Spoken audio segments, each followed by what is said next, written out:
Hello, my name is Lola, and I'm going to be reacting to Desert Bus on Sega CD by the Angry Video Game Nerd. This was recommended to me by the Speed Demon. Thank you for the recommendation. And yeah, I have no idea about this game. Of course, drive a bus in through the desert, I'm guessing. But yeah, let's check it out.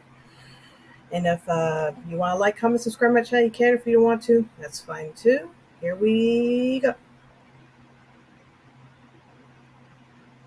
This game sucks.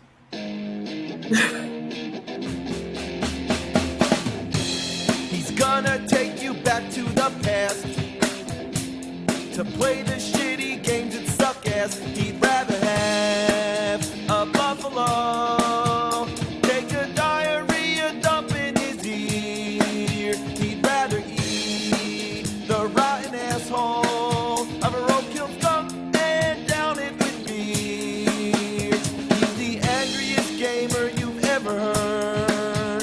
He's the angry Nintendo nerd. He's the angry Atari Sega nerd. He's the angry video game nerd. There is a game that is said to be even worse than Big Rigs. It is also a driving game, and it's called Desert Bus. It was so unspeakably dreadful that it was canceled before it was ever released. It was one of 6 games included in Penn and Teller's Smoke and Mirrors for the Sega CD. That's right, Penn and Teller were behind this. What? If you haven't heard of them, well, how do I sum it up? Basically, they're 2 of the greatest entertainers of our time. They mix magic and comedy, they perform it live, they defy physics, they're funny as hell, they attack bullshit, and they've been doing it for nearly 40 years. So their first attempt at a video game in 1995 was a very interesting one and something that only they could have made. See? You gotta be careful, those thermographics. Smoke and Mirrors is like the anti-video game. It's made up of 6 mini-games that exist for no other reason than to play jokes on your friends. Explaining them all in detail would be a disservice for anyone wanting to try them out for themselves. Of course, the game was never released, but prior to its cancellation, it appeared in Sega Visions magazine and even made the front cover. The true reason it was cancelled was because the company, Absolute, went out of business. But like anything, the game found its way onto the internet and has been circulated, people have played it, and it's become sort of a cult hit. It's one of the strangest collections of games you might ever play. There's a traditional side-scroller where you actually play as Penn and Teller themselves. It's insanely frustrating to figure out what you're supposed to do, but it's hilarious just for the idea that they made their in-game characters so useless. There's a part where an enemy magician is throwing straitjackets at you, and you have to bounce them back using an umbrella. Trying to hit this guy is just as much of a trick as anything Penn and Teller have pulled off themselves. The straitjackets always bounce in the wrong direction. Oh, come on, that didn't count. Overall, the whole game is worth it just for the abundance of Penn and Teller clips. Watching these guys, you can't go wrong. Death, move, death, move, death, move, death, move, death, move, death, move. Yep. Kill him! Kill him! Jesus Christ. Kill him! But then there's Desert Bus. How bad could it be? Let's find out. From Tucson, Arizona to Las Vegas, Nevada. Are we going to Las Vegas to see a Penn and Teller show? I hope. Okay, I'm driving the bus. Come on, bus. Come on, bus. Come on. Okay, slowly but surely. Here we go.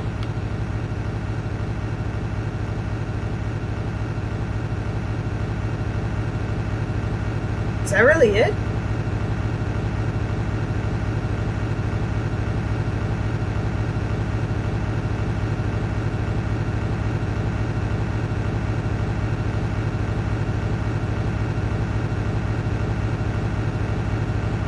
Wow.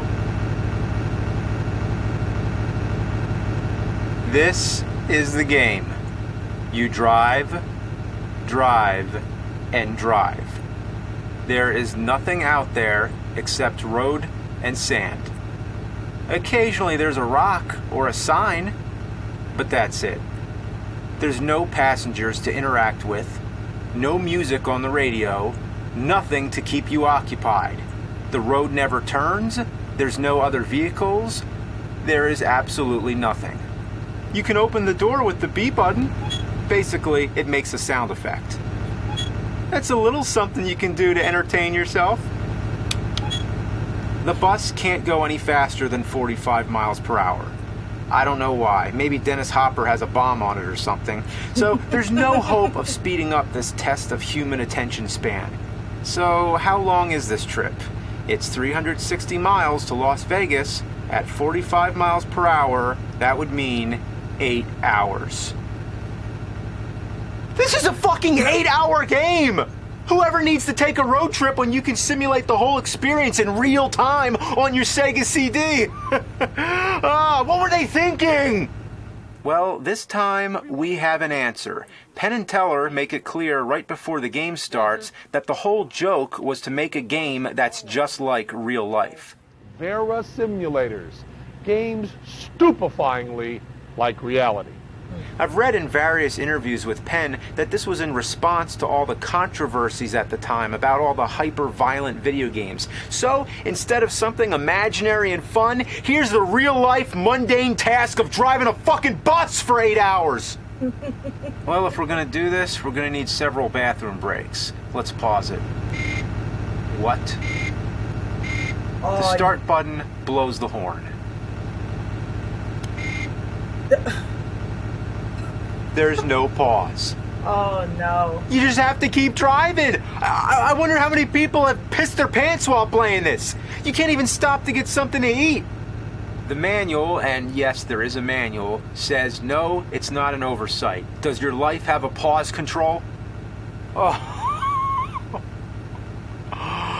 Oh. I'm driving.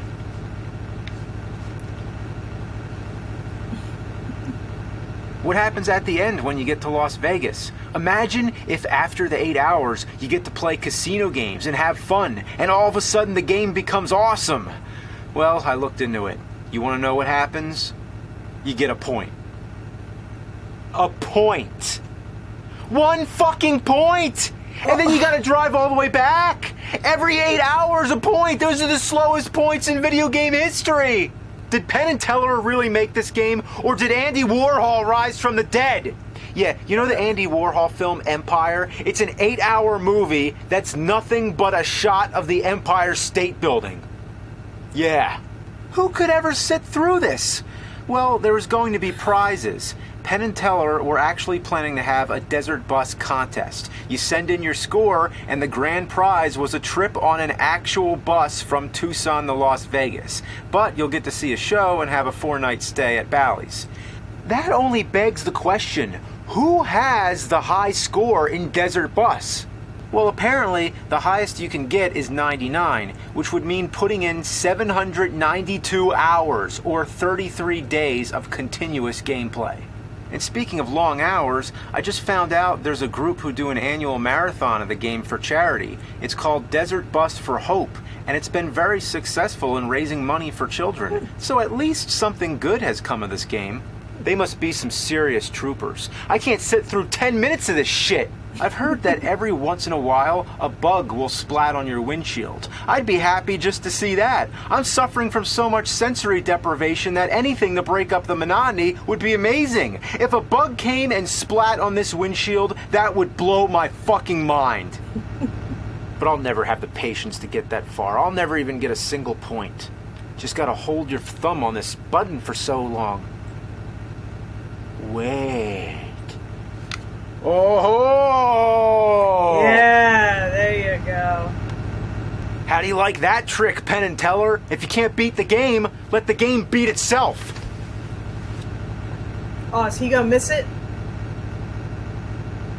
You're gonna miss it, aren't you?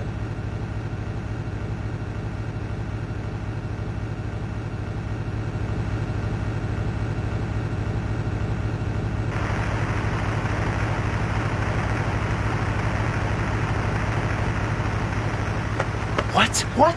The fuck? Oh, you're very... No. It's stuck. The bus is stuck in the sand.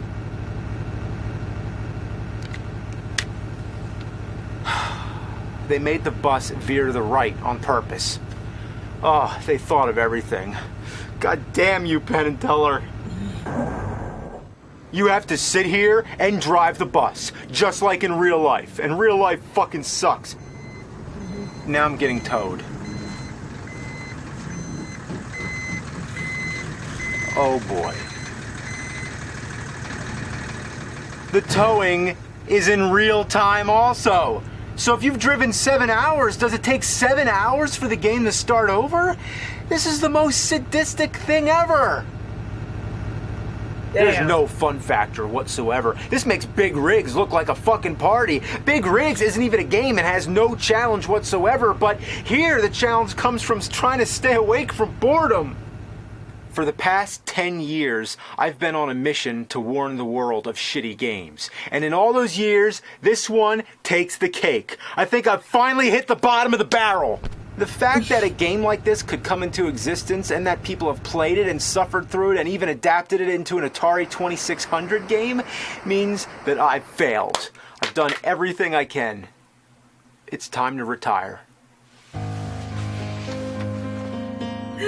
No, nerd, no.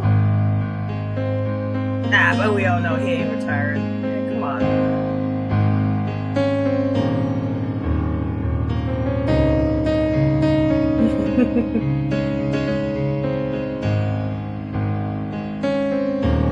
Jesus.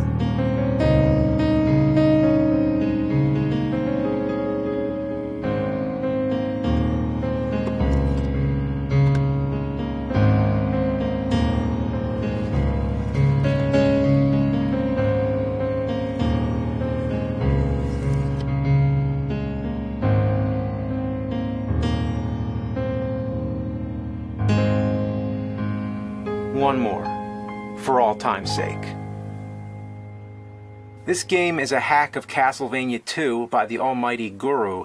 As I said 10 years ago, the original game is full of problems. How would you ever figure out that you're supposed to throw an oak stake at that orb? One of the biggest problems in the game is how cryptic it is and how none of the townspeople tell you anything that's useful. Instead of giving you clues like any other kind of adventure or RPG game, they just give you a bunch of nonsensical riddles. But here, in Castlevania 2 Redaction, we have real clues. Yeah, all the dialogue's been fixed, and now it actually makes sense. I can't believe that somebody's actually been trying to fix this shitload of fuck. But what about the day-to-night transitions? Why did they think that that would be a good idea and interrupt the gameplay? Did they think it would be more realistic? I mean, in real life, I don't have to stop in my tracks when the sun sets and a fucking box doesn't pop up in the air.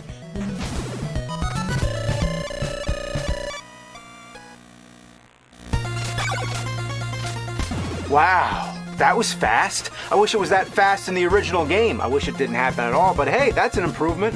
In general, all the text moves a lot faster. I'm really digging the clues. It even tells me stuff I never even knew, like using Dracula's nail to take out blocks. I had no idea you could do that. He doesn't look anything like Dracula. Instead, he looks like a Grim Reaper. Even Dracula's face has been changed. It's still annoying how long it takes to collect hearts to buy stuff, and also those annoying invisible platforms are still there. But all these improvements are a good start. The most annoying cryptic thing of all is how it never tells you how to pass through the wall. Would you guess that you're supposed to pass through this wall? You need to have a red crystal selected, and be kneeling down, and wait a little while before this magic tornado comes and takes you to the next part of the game. Yeah, it tells you now.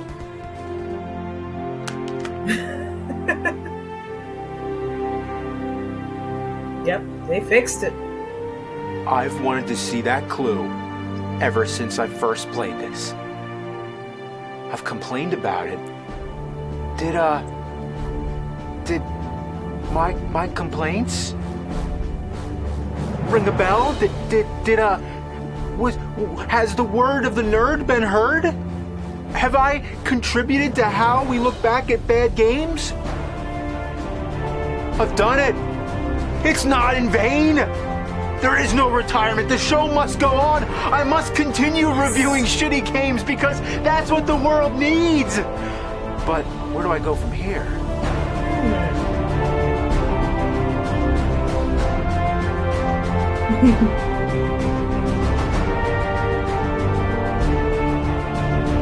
I've had so many adventures within these four walls. I need to take the adventure outside. I need to go do something bigger, something to top everything that I've already done. But how do I do that?